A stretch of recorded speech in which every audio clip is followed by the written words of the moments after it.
करेंगे, जहां मुख्यमंत्री रोजगार उत्सव में युवा शामिल हुए। विभिन्न विभागों में चयनित युवाओं को नियुक्ति पत्र दिए गए। करीब 363 युवाओं को विभिन्न विभागों में नौकरियां मिली हैं। सभी नवचयनित कार्मिकों को पौधारोपण करने का भी आह्वान किया। नियुक्ति पत्र पाकर खुश नजर आए नव चयनित कार्मिक। संस्कृत शिक्षा, मेडिकल और IT समेत अन्य विभागों में ये नौकरियां मिली हैं।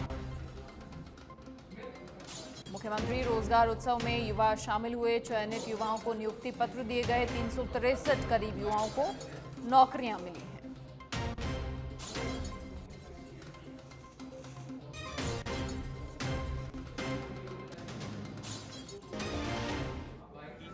से ज़्यादा अभ्यर्थियों को कॉल किया गया था। उसमें से 189 अभ्यर्थियों ने ज्वाइन किया है और 170 के आसपास अभ्यर्थी ऐसे हैं जिनको अब ज्वाइन करना शेष है। शिक्षा विभाग में संस्कृत शिक्षा में और मेडिकल में और ITI के अनुदेशक पदों को नियुक्ति पत्र 10-12 की संख्या में यहाँ पर भी आज वितरण हुए। सभी ने उत्साह के साथ कार्यक्रम में भाग लिया है। यहाँ 300 मुख्यमंत्री महोदय द्वारा रोजगार उत्सव का आयोजन किया गया और उसमें काफ़ी डिपार्टमेंट्स के जो नवनियुक्त कर्मचारी उन्होंने इसमें भाग लिया और काफ़ी उत्साह का माहौल रहा। हमारे मेडिकल डिपार्टमेंट में लैब टेक्नीशियन और रेडियोग्राफर हैं जो नवनियुक्त हैं, वो प्रोग्राम में पधारे और उन सबका स्वागत डिपार्टमेंट के द्वारा भी किया गया। जो LT और रेडियोग्राफर हमारे डिपार्टमेंट में आए उनके कारण से जिले में जो भी हमारी CSC है, PSC है, डिस्ट्रिक्ट हॉस्पिटल है, डिस्ट्रिक्ट हॉस्पिटल सबके अंदर जो भी पद रिक्त चल रहे थे उनके बढ़ने से निश्चित रूप से हमारे जो मेडिकल की सुविधाएं हैं, चाहे वो जांच की सुविधाएं हों, चाहे वो एक्सरे टेक्नीशियन की सुविधाएं होती थी। प्रतापगढ़ से बड़ी खबर, जहां बस अनियंत्रित होकर पलट गई। यात्रियों से खचाखच ये बस भरी थी और उदयपुर से प्रतापगढ़ ये बस आ रही थी। लोक परिवहन की बस बताई जा रही है। 2 लोगों के मरने की सूचना, साथ ही कई यात्री घायल भी हुए हैं। घायलों को धरियावद अस्पताल पहुंचाया गया, बांसी अस्पताल पहुंचाया गया। धरियावद के मायदा घाटी की पूरी घटना है, जहां यात्रियों से खचाखच भरी एक बस अनियंत्रित होकर पलट गई। उदयपुर से प्रतापगढ़ आ रही थी ये बस और इसी दौरान ये हादसा हुआ। लोक परिवहन की बस बताई जा रही है। 2 लोगों के मरने की सूचना है, कई यात्री घायल।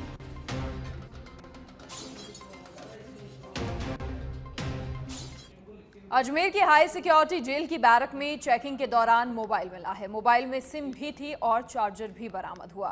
ये खिड़की पर किताब के नीचे छुपाकर रखा हुआ था। बैरक में बंद 2 बंदियों के खिलाफ मामला दर्ज किया है। सिविल लाइंस थाना पुलिस ने मामला दर्ज कर जांच पड़ताल शुरू कर दी है।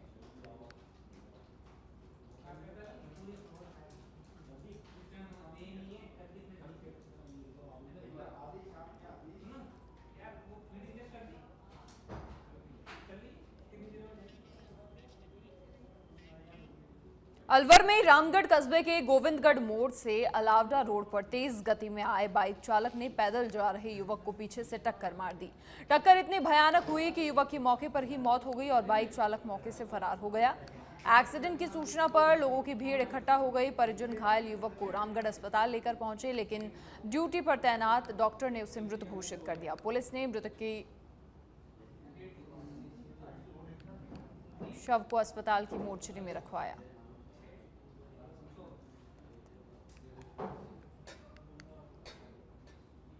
फिलहाल जो 8:30 बजे रोड पे घूम रहा था, अज्ञात वाहन आया था, उसके पीछे से उनको टक्कर मार दी। जो ऑन स्पॉट ही हो गया। हम हॉस्पिटल लेकर आए तो उनको मृत घोषित कर दिया गया। मेरा भतीजा शिवलाल जो 8:30 बजे रोड पे घूम रहा था, अज्ञात। खबर सवाई माधोपुर से है, जहां नगर परिषद की लापरवाही और उदासीनता आम जन पर भारी पड़ रही है। मॉनसून दस्तक दे चुका है और ऐसे में नगर परिषद की लापरवाही देखने को मिल रही है। नगर परिषद की लापरवाही का खामियाजा आम जन को उठाना पड़ रहा है। महज 2 दिन की बारिश ने ही नगर परिषद के दावों की पोल खोल कर रख दी है। बारिश होने से भीषण गर्मी से राहत मिलने के साथ ही अन्नदाताओं के चेहरे भी खिल उठे हैं, लेकिन बारिश के चलते शहर के निचले इलाकों में पानी भर गया, जिससे लोगों को खासा परेशानियों का सामना करना पड़ रहा है। शुरुआती मानसून की बारिश ने शहर को तरबतर कर दिया।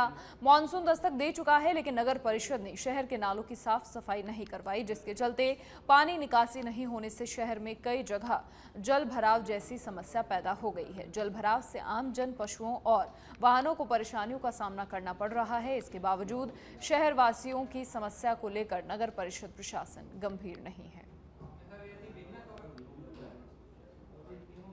देखिए, देरी का कारण रहा आचार संहिता हटते ही पहले हमारे पास सभापति जी नहीं थे, फिर बाद में सरकार द्वारा सभापति जी का मनोनयन कर दिया, उस पर हमने टेंडर लगा दिए थे।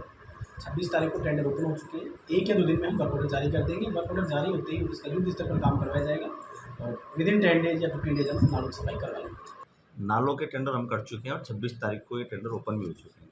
वर्क ऑर्डर देना शेष है। कल प्रभारी मंत्री जी का कार्यक्रम था, इसलिए थोड़ा सा विलम्ब हो रहा है।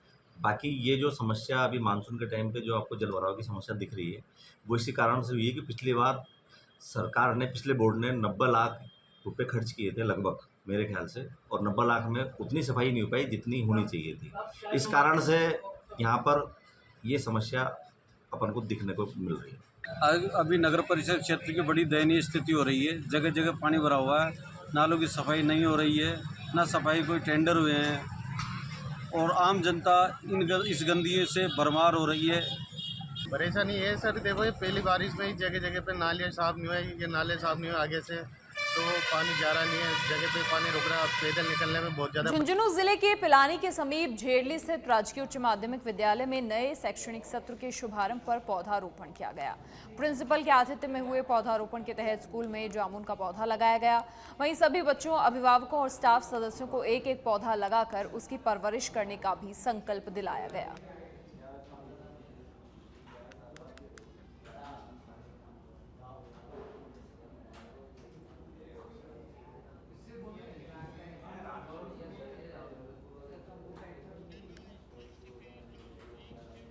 और अब डीग भरतपुर से खबर, जहां डीग में नंदी की करंट लगने से मौत हुई। अर्थिंग करंट लगने से नंदी की मौत हुई। मेले ग्राउंड में बारिश का पानी भरा। गौरक्षक समिति के कार्यकर्ताओं ने जाम लगाया। डीग कामा मार्ग पर नंदी को सड़क पर रखकर जाम लगाया गया। सूचना पर शहर कोतवाली पुलिस मौके पर पहुंची। गौरक्षक दल के कार्यकर्ताओं ने एसडीएम को ज्ञापन दिया। गौरक्षक दल के लोगों ने एसडीएम को जानकारी भी दी। मेला ग्राउंड के विद्युत के पोलों में करंट आ रहा है। एसडीएम की समझाइश के बाद जाम खोला गया। नंदी को पोस्टमार्टम के लिए पशु चिकित्सालय ले जाया गया और पोस्टमार्टम के बाद नंदी को सम्मान पूर्वक भू समाधि दी जाएगी। डी के मेला मैदान के ट्रांसफार्मर के पास की घटना।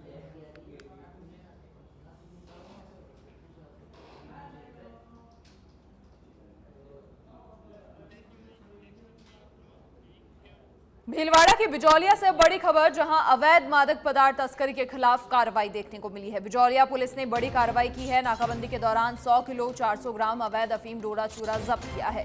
कार्रवाई में मध्य प्रदेश के सिंगौली निवासी तस्कर को हिरासत में लिया गया है। तो अवैध मादक पदार्थ तस्करी के खिलाफ ये कार्रवाई और बिजौलिया पुलिस ने इस बड़ी कार्रवाई को अंजाम दिया। भीलवाड़ा से खबर, लगातार अवैध मादक पदार्थों की तस्करी करने वालों पर नकेल कसी जा रही है और उसी कड़ी में पुलिस ने इस बड़ी कार्रवाई को अंजाम दिया है।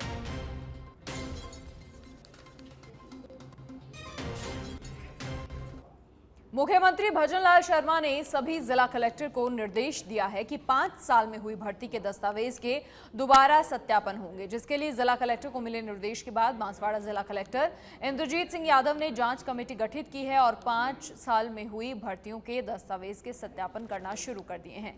जांच में क्या निकलकर सामने आएगा, उसके आधार पर आगे कार्रवाई बढ़ाई जाएगी।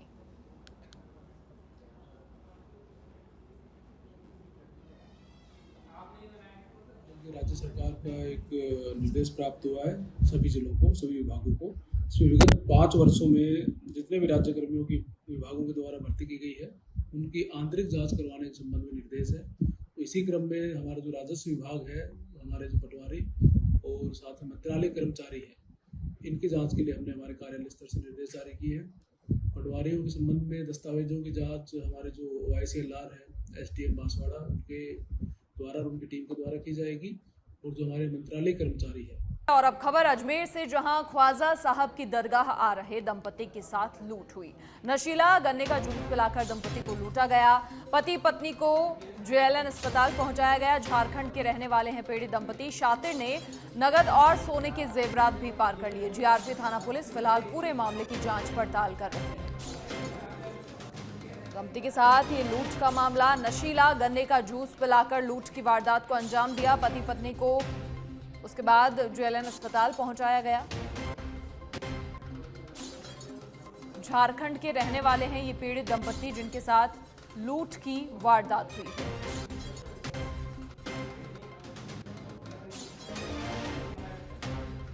शातिर ने नकद और सोने के जेवरात पार किए हैं। जीआरपी थाना पुलिस फिलहाल पूरे मामले की जांच पड़ताल कर रही है। कल दिनांक 28/6 को शाम को platform number railway station Ajmer 4/5 platform number पर एक महिला एक पुरुष बेहोशी हालत में मिले, जिस पर on duty DO Hiralal ji head साहब ने उनको कैजुअलिटी वार्ड में भर्ती कराया। और जिस पे ये पुरुष हैं, ये तो होश में है, इनके हस्बैंड तो वाइफ अभी थोड़ी बेहोश हालत में है, इसका इलाज चल रहा है। आगे जांच करके जो भी होगा, बता रहे हैं परिवादी प्राथमिक तौर पे रेवाड़ी में किसी व्यक्ति ने कुछ गन्ने के जूस में कुछ मिलाया है, जिससे इनको बेहोशी की हालत में आए और अजमेर पहुँचने ट्रेन से पहुँचे, उतर के 4-5 प्लेटफॉर्म नंबर पर उतरे हैं। खबर अलवर से है, जहां आज प्रताप ऑडिटोरियम में जिला प्रशासन की ओर से वर्चुअल मुख्यमंत्री रोजगार उत्सव का आयोजन हुआ। रोजगार उत्सव में विभिन्न विभागों में 475 नव चयनित कार्मिकों को नियुक्ति पत्र सौंपे गए और इस दौरान नव नियुक्त हुए कार्मिकों से मुख्यमंत्री भजनलाल शर्मा ने वर्चुअली संवाद भी किया। मुख्यमंत्री ने सभी नवनियुक्त कार्मिकों को बधाई देते हुए सभी के उज्जवल भविष्य की कामना की और साथ ही संवाद करते हुए कहा कि बेरोजगार युवाओं के लिए रोजगार के अवसर शीघ्र ही सरकार लाने जा रही है। मुख्यमंत्री ने संबोधित करते हुए कहा कि योजनाओं का लाभ गरीब से गरीब व्यक्ति तक पहुंचे।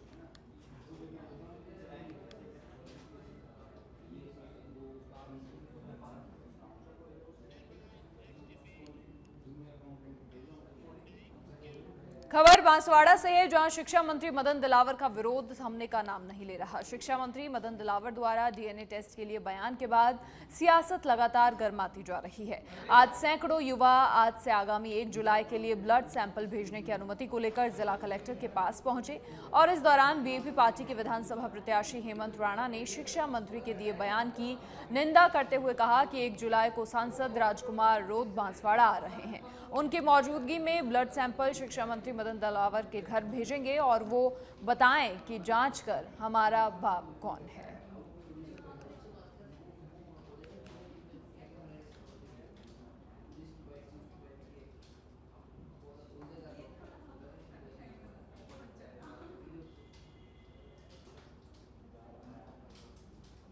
के जो शिक्षा मंत्री मदन जी दिलावर हैं, जिन्होंने आदिवासियों के ऊपर जो विवादित जो बयान दिया है डीएनए को लेकर के, उसी मांग को लेकर के आज हम जिला कलेक्टर से मिलने के लिए आए थे कि हम बांसवाड़ा ज़िले के समस्त आदिवासी समुदाय के जो डीएनए टेस्ट की मांग को लेकर के आज हम कलेक्टर साहब से परमिशन लेकर के आगे डीएनए टेस्ट करा करके मदन दिलावर को जो भेजना है उनको, इसी मांग को लेकर के हमारे जो बड़े भाई राजकुमार जी जो सांसद हैं वो 1 तारीख को बांसवाड़ा ज़िले में पधार रहे हैं। इसी साथ में हम हज़ारों की तादाद में इस बांसवाड़ा ज़िले के अंदर डीएनए ब्लड सैंपलिंग ले करके फिर हम मदन दिलावर को भेजेंगे। इसी को लेकर के आज हम सभी भारत आदिवासी पार्टी और विभिन्न आदिवासी परिवार के विभिन्न संगठन के साथी आज इकट्ठे हुए हैं। 1 तारीख को हम पूरे ज़िले भर के ब्लड सैंपलिंग मदन दिलावर को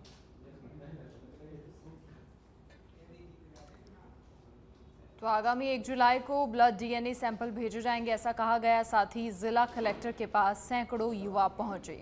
शिक्षा मंत्री मदन दिलावर के बयान का विरोध थम नहीं रहा है।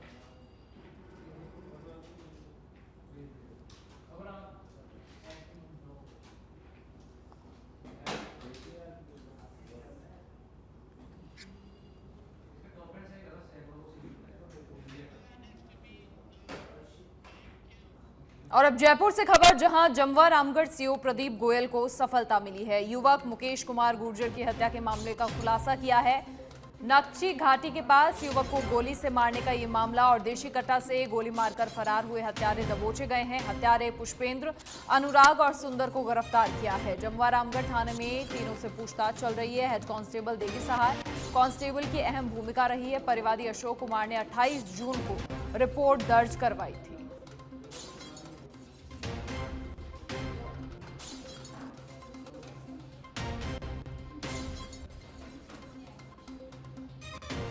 हत्या के मामले में फरार चल रहे बदमाशों को गिरफ्तार किया गया है। जमवा रामगढ़ सीओ प्रदीप गोयल को बड़ी सफलता मिली है। फिलहाल जमवा रामगढ़ थाने में तीनों से पूछताछ हो रही है।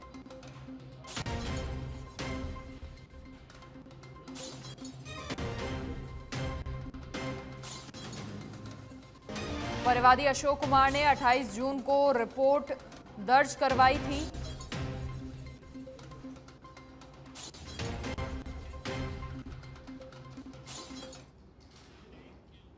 खबर डूंगरपुर से है, जहां शहर के निकट स्थित सूरपुर गांव में आज सुबह एक महिला की मौत का मामला सामने आया।